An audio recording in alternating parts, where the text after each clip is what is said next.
Time for the sports news, and here is Nelta Egbe.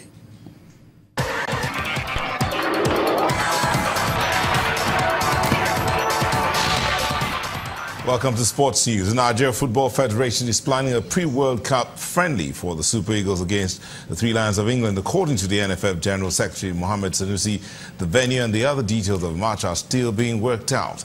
Both nations featured at next year's World Cup in Russia, with Nigeria drawn in Group D alongside Argentina, Croatia and Iceland. Gareth Southgate's side will play Belgium, Panama and Tunisia in Group G. The two countries met in a friendly in November 1994. England won that game at Wembley, courtesy of a David Platt goal. In the UEFA Champions League, Liverpool has sealed top spot in Group E with a 7-0 thrashing of Spartak Moscow, while Maribor and Sevilla battled out a 1-0 draw. In Group F, Feyenoord beat Napoli 2-1, while Shakhtar Donetsk edged Manchester City by the same score line. In Group G, action saw Porto record 5-2 win over Monaco, with group winner Besiktas beating RB Leipzig 2-1. Real Madrid edged Borussia Dortmund 3-2, and Tottenham Hotspurs consolidated top spot in Group H with a 3-0 win over Apoel Nicosia. And to tennis, Australian Open Tournament director Craig Tiley has confirmed that Serena Williams' entry for next year's tournament in January. Tiley told the Herald Sun that the 23-time Grand Slam winner is very likely to return to tennis in Melbourne after getting her visa and officially signaling her intention to feature. Serena won this year's event while in the early weeks of pregnancy and gave birth to a daughter in September. Only Margaret Court, with 24 Grand Slams, has more titles, singles titles, than Serena. And Russia's President Vladimir Putin says the country will not prevent any of his athletes from competing independently at the 2018 Winter Olympics. In his first comments after the IOC's decision to ban Russia over allegations of systematic doping, President Putin confirmed that there won't be any blockade against athletes who want to take part in a personal capacity. Russian athletes would only be eligible to compete under a neutral flag in South Korea if they can prove their cleanliness.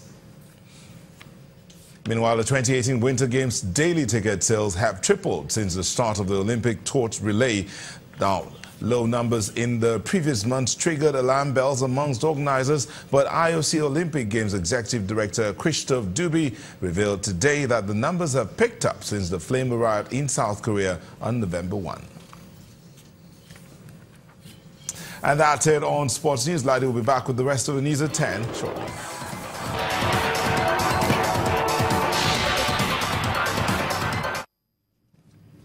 UN aid agencies say conflict has forced 1.7 million people to flee their homes in the Democratic Republic of Congo. The country director for the Norwegian Refugee Council, Ulrike Blum, described the situation as, quote, a mega crisis.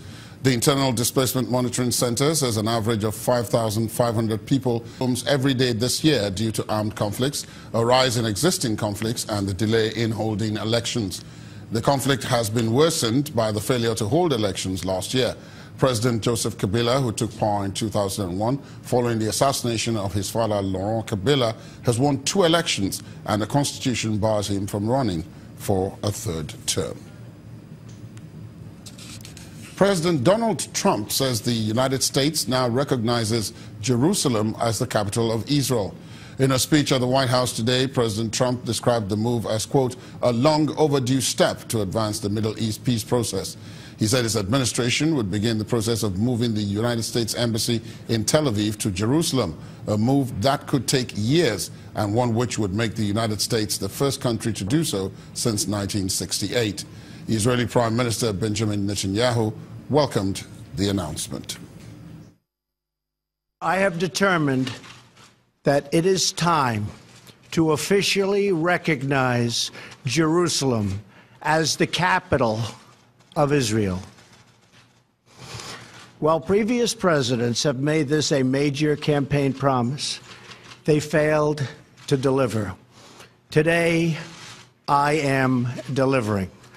I've judged this course of action to be in the best interests of the United States of America and the pursuit of peace between Israel and the Palestinians. Vladimir Putin has announced he will be seeking another term as president of Russia. That announcement was made to workers at a factory in the Volga city of Nizhny Novgorod.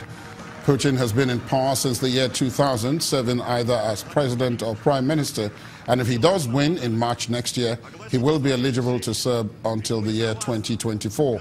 Opinion polls already suggests Mr. Putin will win.